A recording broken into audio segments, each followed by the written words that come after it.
د زمري او موږک پند لرونکې کیسه.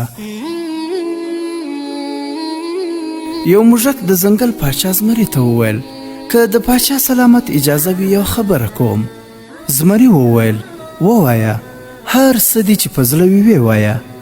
موږک ورته وویل زه کولی شم چې تا په یوه میاشت کې ووژنم. زمري په مسکا ورته وویل ته مې وژنې؟ او ویې خندل.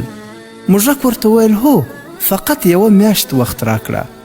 زمري ورسره موافقه وکړه او ویې ویل که په یوه میاشت کې دې ونه وژلم بیا ستا د سر خیر نشته. ورځې تیریږي. په لومړۍ اونۍ کې زمري د موږک په خبره خندل، خو کله کله به یې خوب لیده چې موږک یې په رښتیا وژني، خو چندانې اهمیت یې نه ورکاوه. په دوهمه اونۍ کې د زمري په زړه کې لږ لږ ویره او ډار پیدا شو.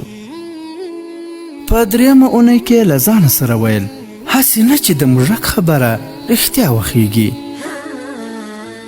په څلورمه اونۍ کې زمری ښه پوره ډارېدلی او ترهېدلی و. میاشت پوره شوه او ټاکلې ورځ راورسېده. د ځنګل حیوانات د موږک په ملتیا د زمري پوښتنې ته ورغلل او غار ته ورننوتل. هلته هک حیران شول، ګوري چې زمری له ډاره مړ پروت دی او ساه یې ختلې ده. موږک ته دا راز معلوم و چې په نفس باندې د مصیبت انتظار تر ټولو سخت عذاب دی.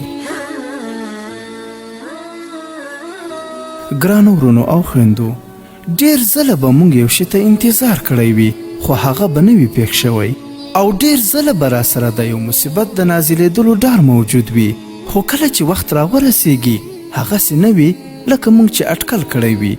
نو راځئ چې د مصیبتونو له انتظار پرته ژوند وکړو. خپل ځان د آینده په تشویشونو کې مه غرقوئ. نننۍ ورځ ته مو پام کوئ او ژوندانه ته په مثبت نظر ګورئ او راتلونکي ته خوشبین اوسئ. خوشحاله ژوند به مو په برخه وي.